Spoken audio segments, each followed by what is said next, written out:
Apple cider vinegar is getting attention from health fans because it might help you lose weight. But does it really work? Before we dive in, do us a favor and like this video and subscribe to our channel to help share the info. So apple cider vinegar is a fermented product crafted from crushed and aged apples. Does it really help with losing weight? During the fermentation process, acetic acid is formed, which is the active ingredient in vinegar. Some studies suggest that acetic acid can improve metabolism, reduce fat accumulation, and suppress appetite.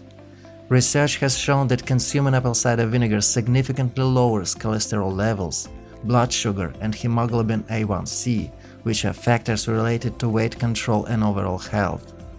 Participants who consumed 1 or 2 tablespoons of apple cider vinegar daily for 3 months experienced moderate weight loss.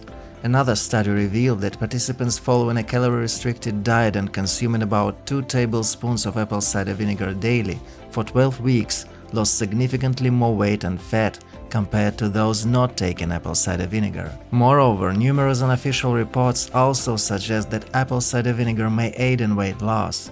How to consume apple cider vinegar for weight loss? If you want to try apple cider vinegar for weight loss, there are several ways to incorporate it into your diet.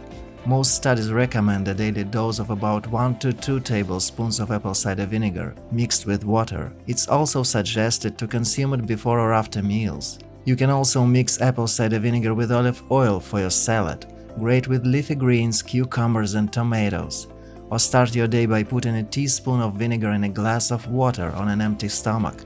Might help burn belly fat.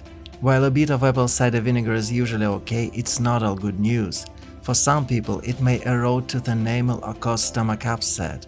Therefore, it's recommended to dilute apple cider vinegar with water or another liquid and avoid consuming it in large quantities.